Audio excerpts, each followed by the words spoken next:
Olá, meu nome é Marcelo Fraga. Nós estamos numa série de mentoria chamado Pausa para Mentoria, um cafezinho, tirando tempo para a gente poder pensar, repensar. Esse é o nosso tempo de mentoria com você, um prazer estar aqui com você mais uma vez. Você que tem seguido a nossa série, você vai ver que nos 2 vídeos atrás a gente falou sobre como edificar uma igreja, comparando a edificação de uma igreja a um prédio. Como transicionar igrejas para que sejam mais saudáveis, mais simples, mais multiplicadoras, é uma linguagem que a gente tem usado. Independente do modelo, da denominação, da estrutura que você faz, é isso que a gente tem feito. Então, a gente tem de tempo em tempo convidado você para tirar uma pausa para um cafezinho, para uma mentoria. E nesse tempo a gente quer falar do segundo andar. Nós falamos que a igreja é comparada a um prédio de 4 andares mais uma cobertura. Primeiro andar, a multidão ou o povo, né, as atividades voltadas para a multidão. Segundo andar, os 70, 120 que Jesus trabalhava, ou no que o Paulo chama, né, homens fiéis idôneos, ou que Tito chama, Paulo fala para Tito, né, homens e mulheres mais velhos. Seja qual for o padrão de filosofia de ministério é o mesmo. Quem são os líderes no segundo andar e quais são as atividades? Terceiro andar são os líderes de líderes, que são os Titos, que são os Timóteos. No caso de Jesus seriam os 12 apóstolos ou discípulos.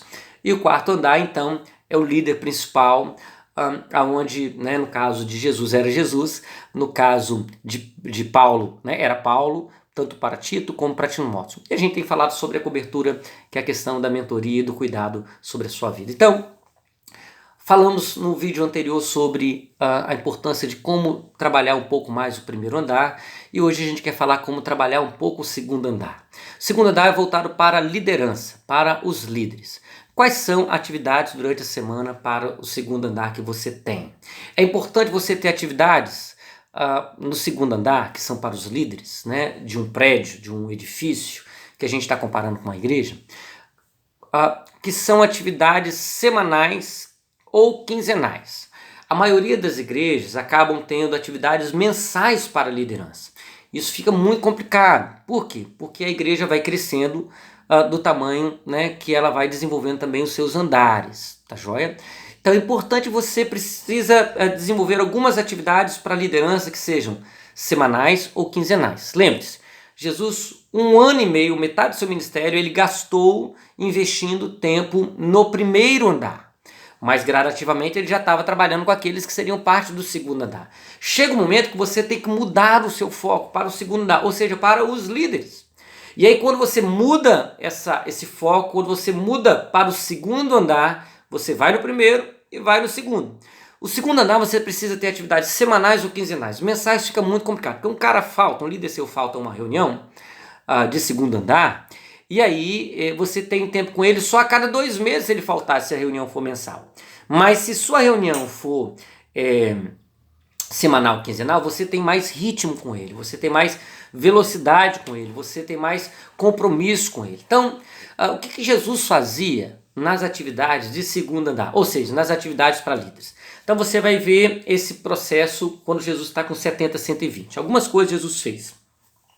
Jesus treinou eles, Jesus capacitou eles. Você vê Jesus falando bem assim, olha, vão, né, ele treina, chama todos os 70, 120 ali, vão e vocês vão entrar nas cidades.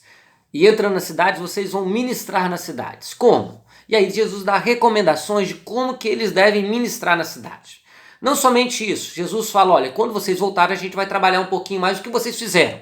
E eles vão e dão um feedback, dão uma devolutiva para Jesus. E Jesus ouve aquilo e fala, uau, que coisa fantástica, eles estão felizes da vida, porque eles falam, olha, demônios, né? A gente viu demônio caindo, a gente viu pessoas sendo curadas, a gente viu pessoas sendo transformadas.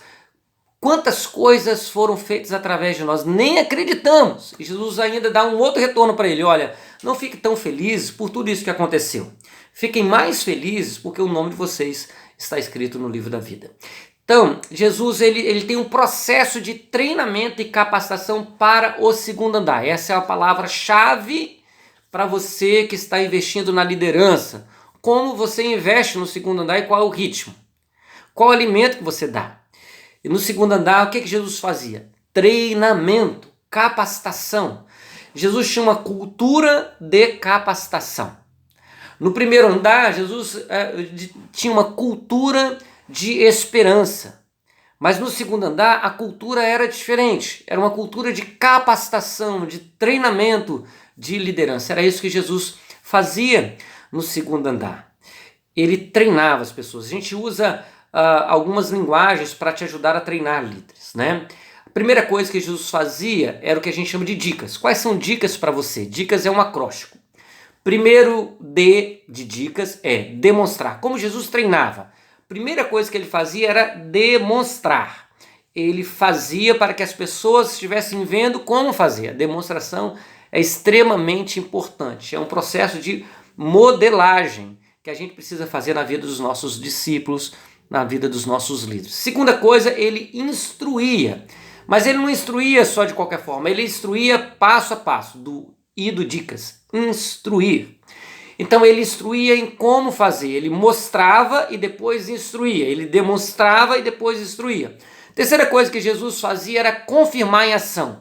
Eles estavam juntos ali fazendo e Jesus falava, uau, é isso aí, muito bem. E assim ele estava confirmando em ação para que naquele momento que os discípulos estavam sendo treinados, eles já sabiam aquilo que era para fazer, da forma que era para fazer, ele confirmava ali com os discípulos enquanto estavam fazendo, ele estava junto. Quarto do dicas, do acróstico dicas, quarta palavra é avaliação e autoavaliação. Como Jesus fez a avaliação? A primeira autoavaliação que Jesus fez foi uma autoavaliação. Ele chamou os discípulos e falou, vem cá, e aí? O que vocês perceberam? E depois então ele avaliou e deu um feedback para os discípulos. Veja, avaliação é extremamente importante como você faz. Você pode chegar e fazer uma avaliação simplesmente com um caderninho e falar, olha, eu vi que você fez assim, assim, assim, assim. Ou você pode fazer de uma forma diferente, de um outro modelo. Você pode, em primeiro momento, quando você for avaliar, ter uma prestação de conta com alguém, é você perguntar primeiro para o seu líder. Como você se viu? Como você se percebeu? Quais foram pontos fortes e pontos fracos? Como você se enxerga? Porque a maioria das vezes os discípulos, os líderes já sabem o que fizeram bem e o que não fizeram tão bem. E então fica muito mais fácil para você dar um retorno para eles. Dar um retorno, dar um feedback. E aí você dá um feedback que a gente chama de feedback burger, um feedback positivo. Dizendo, olha, muito bem, né? Você valoriza eles no primeiro momento, depois você faz algum tipo de ajuste que precisa fazer, que é o recheio do hambúrguer, e você termina encorajando, orando, abençoando pela vida dele, e aí terminando esse feedback burger. É isso que Jesus fez. Ele ouviu primeiro, ele fez uma autoavaliação, pediu que os discípulos se autoavaliassem, e depois ainda disse, olha, existe uma alegria maior ainda. É que o nome de vocês está escrito no livro da Bíblia. Isso é fantástico. O nome de vocês está já confirmado, escrito. Por último, do dicas é soltar e supervisionar. Mateus capítulo 28, ele então vai dizer, ide por todo o mundo e façam discípulos, mas eu estarei convosco. Então ele solta, mas está junto. Ele solta e supervisiona. Amém? Então, segundo andar, dicas. Quero terminar esse tempo de pausa para a nossa mentoria perguntando para você quais são atividades do segundo andar. Se você, dependendo do tempo que você está na igreja, sua maior parte da atividade é no primeiro andar, mas dependendo do tempo na igreja, você já deve investir na liderança quinzenal ou quinzenal ou semanal. Agora, tão importante quanto o tempo que você está investindo na sua liderança é como você está investindo, que alimento você tem dado. Cultura de treinamento, cultura de capacitação é uma das dicas essenciais para esse tempo juntos, ok? A gente vai estar continuando aí nas próximas sessões falando de cada andar. Qualquer coisa você pode perguntar, a gente está aí para responder. Deus abençoe, em nome de Jesus.